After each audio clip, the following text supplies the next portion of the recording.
Hi, I'm Matthew Kline. I'm back from Hanukkah, December, and making potato luckies to now Passover or Pesach, and the commemoration of the Israelite exodus from the slavery of Egypt. Today, I'm going to be teaching you how to make one of the important symbolic foods, Haroset. Surrounding me are many of the elements of Passover. There is the unleavened bread, matzah. We have wine, and naturally, Haroset, Concord grape. We have an agada here, which tells the story and is used throughout the Seder. This particular one is written by a local person, Alan Yaffe. We have a list of songs that are typically sung in the Seder. And last but not least, and probably most important, we have the Seder plate, of which all the symbolic foods will be placed upon it, including the one that we're going to focus on, the Haroset. This is an unusual Seder plate insofar as it has the 10 plagues on the perimeter, starting with blood and going around counterclockwise to the 10th plague, the slaying of the firstborn. It also includes the steps of the Seder. Seder means order, and this is the order of the ceremony itself in English and in Hebrew.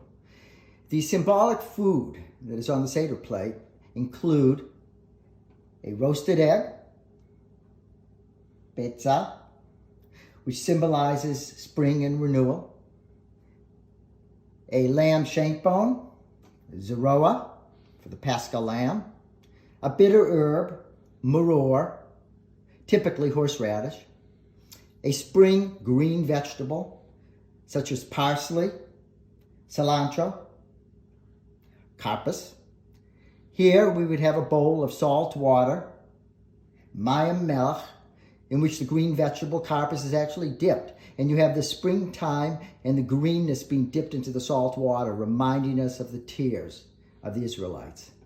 And last but not least, and what I will cover here, is Haroset. This is the Haroset, or Haroset, you're going to be learning how to make. I have 3 different kinds here. This is Ashkenazi, Eastern European. We also have Persian and Italian. Haroset in Hebrew means clay. And the Haroset is symbolic of the clay or mortar that the Israelites used to make bricks to build the Egyptian structures. Notice, by the way, that this Haroset here, this is a coarse chopped Haroset. This is more finely ground. It's actually pureed in a Cuisinart.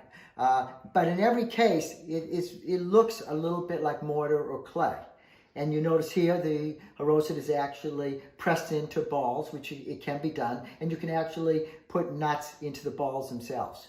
What is fascinating about Haroset? Well, there's 2 things that's fascinating. One is you're going through a Seder, and the Seder can seem very long, and you're not eating anything, and the first thing you eat, and you come to, whether you're an adult or a child, is Haroset. And what a treat that is, because the Haroset is sweet. And it is delicious. The other thing I want to point out, and I've sort of alluded to already, is what's fascinating about Haroset, besides just that it's a symbol of the mortar, is that it's also a symbol or exemplification of the Jewish diaspora. There are as many Harosets as there are Jewish communities in the world. There is a world of Harosets. I was fascinated as I picked up literature. For example, there are wonderful cookbooks from people like Joan Nathan, Jewish cookbooks, Joyce Goldstein, Claudia Rodin, in which they give you numerous examples of Harosets. And then you can go online and you'll find even more. To give you some idea of just how many different Harosets there are, for example, this Ashkenazi Harosets, Harosets from Eastern Europe, like this one here, that has apples. There's even African-American Jewish Harosets, where they use slave crops, such as pecans, cocoa powder, figs, sugarcane. There's Egyptian, Greek. Greek will have dates and pine nuts. Italian, with chestnuts. Iraqi, which has a date syrup that is cooked for several hours to build up flavor. There's Iranian also Iranian Harosets. And I should add that Harosets can have 2 or 3 ingredients, or as many as, let's say, 40, because in Iran, they like to commemorate the 40 years that the Jews wandered through the desert, and they make their Harosets with 40 ingredients. There's Moroccan, there's Persian, which actually has pomegranate juice and cardamom. There's Suriname, Yemen, Syrian, Libyan, Georgian, Brazil. I mean, you name a country, and there's probably an Haroset that comes from the Jewish community there. And that aspect of it, the Jewish diaspora, and the fact that they draw from ingredients where they live, ingredients from their cuisines, makes it a fascinating subject. I have here the main ingredients that go into an Haroset, starting with, on my right, fruit. Apples are commonly used, for example, in Ashkenazi Haroset. Pears are used in France and Italy. Bananas are used in more southern areas. And oranges are sometimes used also. By the way, fresh pomegranates are also used. I don't have them because they're not in season. Dried fruit is almost always in a Haroset also. The dried fruit I'm showing you here is 2 kinds of raisins, regular raisins and golden raisins. I have figs, dates, which are extensively used in North Africa and in the Eastern Mediterranean, and also apricots. I don't have prunes, but those could also be used. Over here we have chestnuts, which are used in Italy and in France. And then nuts are typically used in Harosets. The nuts here I've included are walnuts, almonds, pistachios, and pine nuts, which are typically used in Spain and in Italy. There's no reason why pecans couldn't be used, for example, or hazelnuts. Spices. All spices you're going to use are going to have to be ground. Some of mine are not ground at this point, some are. We have cinnamon and ginger, which are ground. We have cloves, nutmeg, allspice, coriander, cumin, cayenne is sometimes used, and cardamom. And I'm showing you the full range of these things. Not every Haroset has all of these ingredients. Some Harosets only have a few ingredients. Some have more ingredients, 15 or 16, and may have multiple spices. Like, for example, my Persian Haroset has a number of different spices. There's also a sweetening element. Sugar might be used, honey might be used, date syrup is used, especially around the Mediterranean region. And last but not least, there are the liquids. The most common liquid would be wine. A red wine, a sweet red wine, in this case, a kosher Manischewitz Concord grape. In some areas, it's not common, but in some areas, vinegar is added to add some sourness. The red vinegar here, and cider vinegar, and sometimes a lemon can be added, the zest of the lemon and the juice of the lemon. If you don't want to use wine, you can use grape juice. I have that here. And in places like Persia, pomegranate juice is typically used. And over here, I also have included matzah meal, which is sometimes used as a binding agent. It's uncommon. You don't need a binding agent with something that you're actually pureeing into a paste. But if you do need to use it, it's fine. So, as you can see, there's a lot of potential ingredients in a Haroset, from the fresh fruit to the dried, to the nuts, to the spices, to the sweeteners, to the liquid. What you choose to do is be very much in what you learn here. You're going to learn about 3 different Harosets. And I should tell you right offhand that someone like Joe Nathan, a famous Jewish cookbook writer, typically makes 5 Harosets for her Seder. Another variable in Haroset, besides the different kinds of ingredients you might use, is the consistency of the Haroset. For example, here, the ingredients are cut up coarsely. This is a coarse chop. This is done with a knife. It's manual. You can do a finer chop also manually. These here, which are more like a paste, are coarse purees where I used a food processor. That can also be done. As you learn about making Harosets with me, you will be working with a recipe that requires a coarse chop and also pureeing or pulsing the food processor to get a coarse sort of puree. Another thing to be aware of when it comes to haroset is most harosets are uncooked, but there are some that are cooked. And last but not least is, how do you serve it? Well, when it's on the Seder plate, it's typically in a bowl, and people will taste it during the Seder. Certainly, you could offer it as balls, wrapped into balls with nuts pressed into the side. And later on in the Seder, people oftentimes will make a sandwich with matzah called an Hillel sandwich. And sometimes they will add horseradish. So with the sweetness, you also have the bitterness, which is a common theme in the Seder. I'm going to be providing you, and you'll have access to these, to 3 haroset recipes. An Ashkenazi or Eastern European haroset, a Persian haroset, and an Italian haroset. This is the Ashkenazi, coarsely chopped. This is the Persian, and this is the Italian. Both of these were done in a food processor. I'm going to spend time here now dealing with the Ashkenazi Haroset, okay? Which is, it's simpler than the other two in that it has 8 ingredients, whereas this one here has 19 and this is 15. That being said,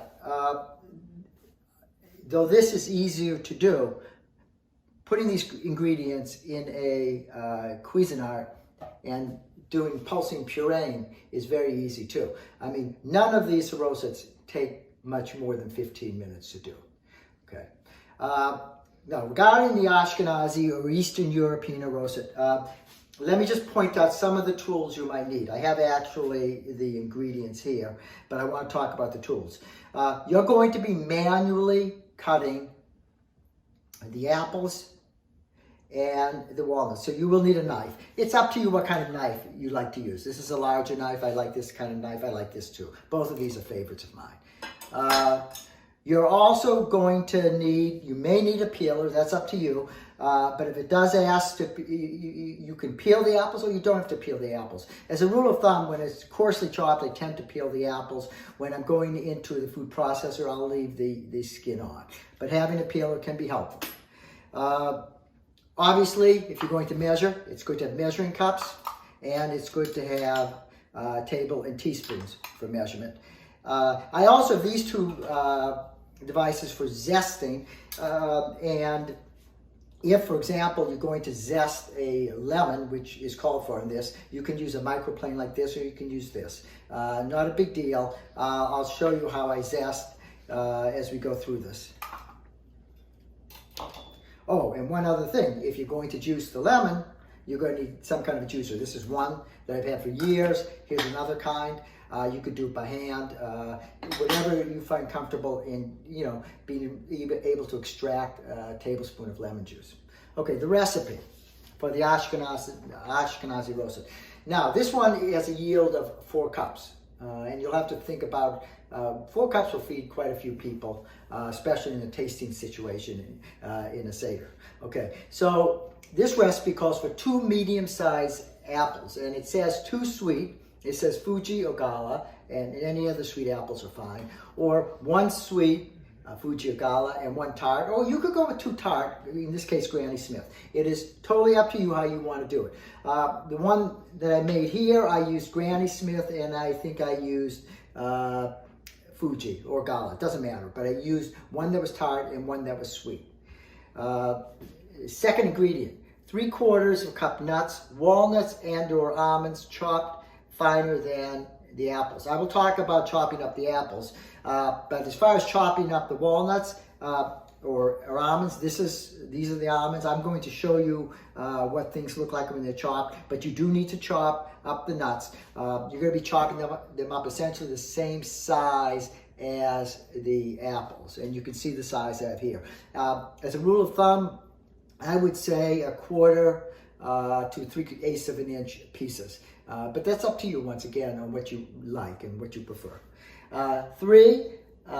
Third ingredient, 1/2 cup raisins. It says optional, okay? So here are the raisins. You don't have to use raisins. If you choose to use golden raisins, which I showed you earlier, they're larger, you might need to chop them. Otherwise, these raisins are perfectly fine as is. They do not need chopping. 1 teaspoon of ground cinnamon, and let me just make a quick comment here. My cinnamon is ground. I also get cinnamon bark, but if it comes ground. I showed you some spices that were not ground. If you're in that situation, you should think about how you're going to grind them. I love to use a mortar and pestle to grind. This is an old coffee grinder. You can use this kind of a thing for grinding too, or buy your spices pre-ground. I should tell you the advantage of getting spices that are not ground in advance is they last a lot longer, and the flavor is better in the long run. Okay, so we have 1 teaspoon of ground cinnamon, 1/2 tablespoons, or to taste, sugar or honey. Here's sugar. I think sugar is better than honey. I think the honey is going to be difficult to mix. If you're doing a pureeing situation, the honey will be easier to work with. But in this case, I think I prefer sugar. Grated rind of 1 lemon. Okay, let me just show you what I will typically do, and I'll just grind it over here. I will typically, when I do the zest, now there's 2 ways to do zest, but if you have a microplane like this, just go like this. And it says 1 lemon, so you've got to simply go around and do this rind, and that adds some nice flavor.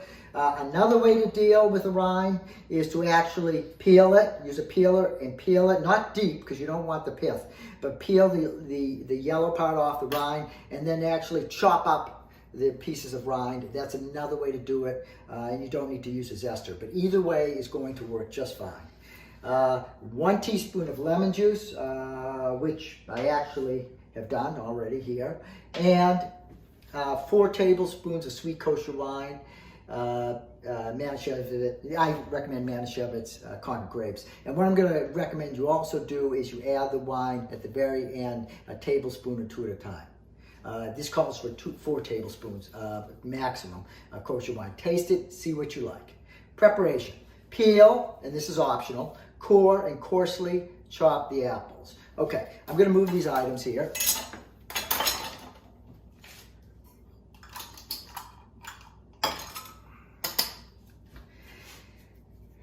Okay, these are the apples. You will peel them, you will cut them into pieces, you will throw away the core, and then you'll cut them into pieces like this. This is what it should look like. And this is 4 cups. These are approximately what I consider about 3/8 of an inch pieces. Okay. In a bowl, combine the ingredients. Okay, so the ingredients include, and let me do this one at a time. We have apples,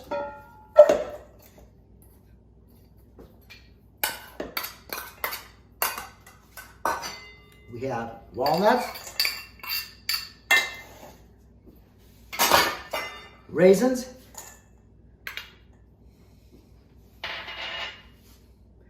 ground cinnamon,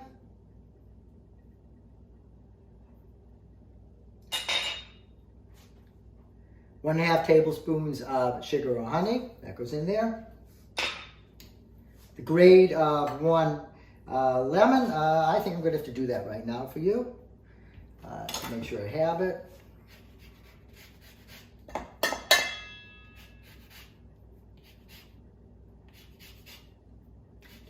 And when you do your zesting or grating, don't go too deep. You don't want the white pith, which will not taste very good, okay? And do as much of it as you feel comfortable with, but that's approximately 1.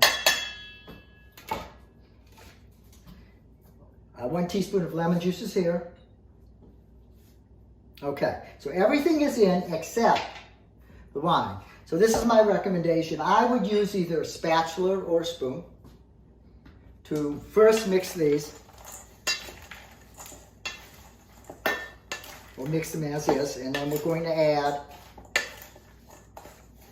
the wine, and we'll see how it is. I'm going to start with, it says 4 tablespoons. I'm going to start with 2 and see what I think.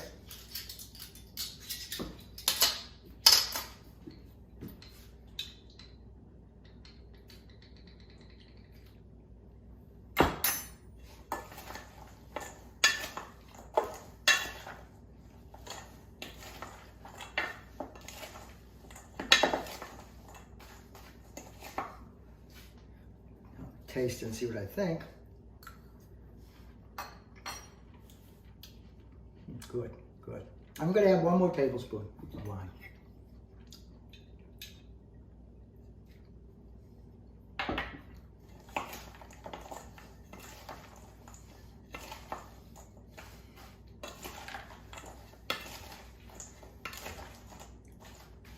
Okay, this is now done. As far as putting it on a Seder plate, putting it in a small bowl helps, so I'll do that.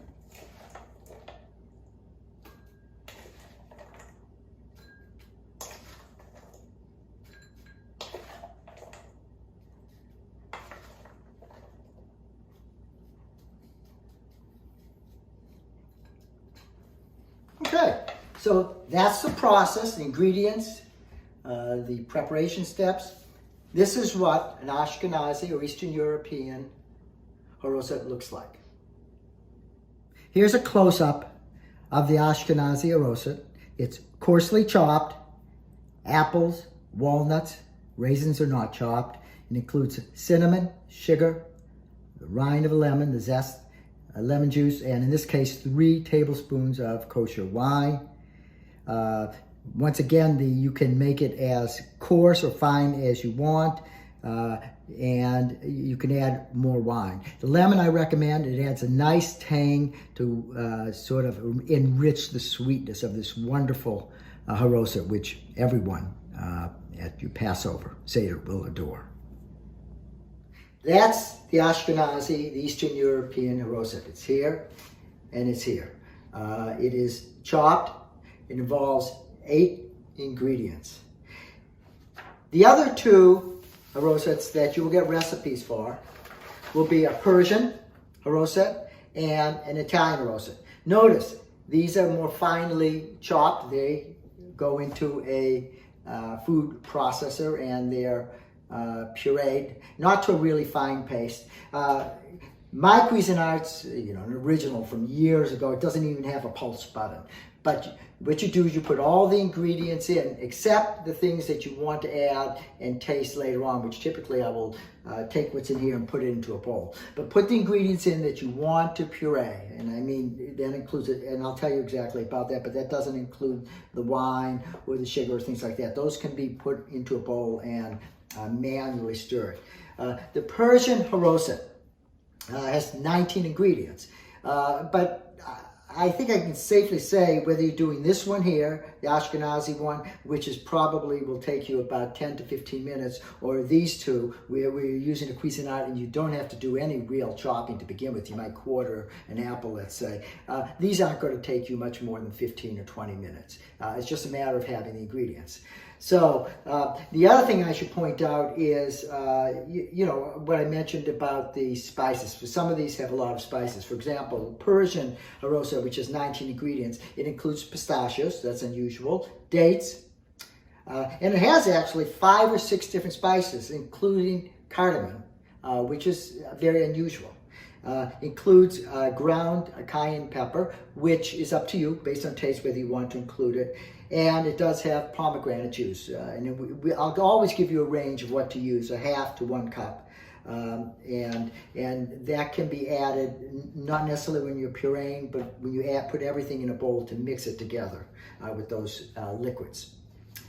The third Haroset, this one here, is the Italian. This is 15 ingredients.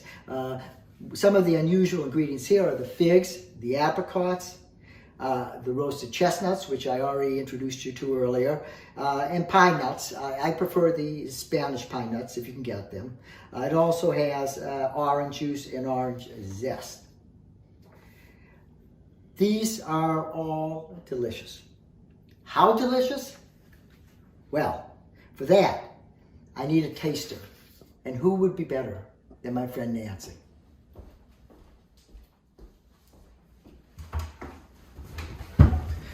So I'm here with Nancy, and we're tasting the 3, the Ashkenazi, the Persian, and the Italian.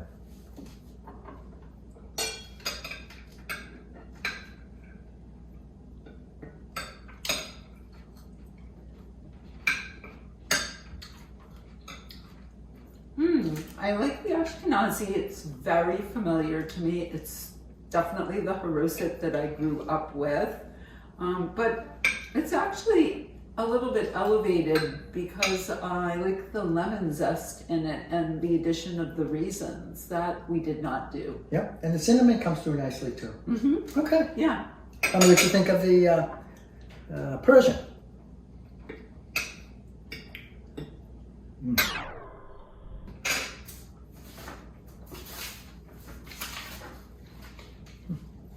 Wow. That is really spice forward. I love the cardamom, and I'm getting a little hit of that cayenne too. Yeah, yeah. And cinnamon, ginger, nutmeg, cloves, a lot of spices. This is a Arosa with spices. That's Persian. It's complex. I like it. I mean, it's actually really different from A little bit of cider vinegar, pomegranate juice. That's nice too, right? Yeah. So it has a lot of complexity, but it's definitely spice forward. I love the cardamom. Okay. And the last one is Italian.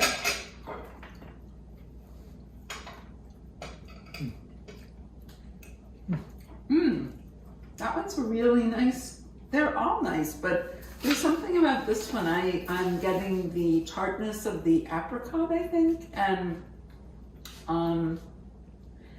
is there fig in here as well? I get a crunchiness. Yeah, it is figs also. And one of the things I'm thinking of doing, because it's not noticeable, chestnuts and pine nuts, I pureed them in there. I think next time I'm going to do the puree, leave the chestnuts and pine nuts out. I'm going to change the recipe accordingly and add them when I mix it together with some of the liquid ingredients. I like that idea. I think you'll be able to see them for one, and also it'll give it sort of a nice texture too. But I'm really quite fond of this Italian one, I have to say. Good, good. And it is Passover, so there will be one last touch.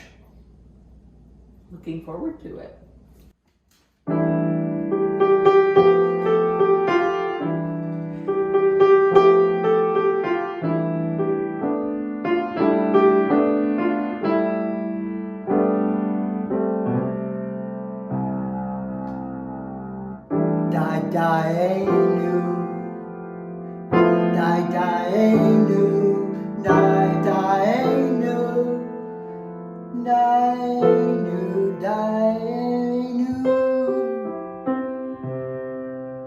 Hag Sameach, happy holiday.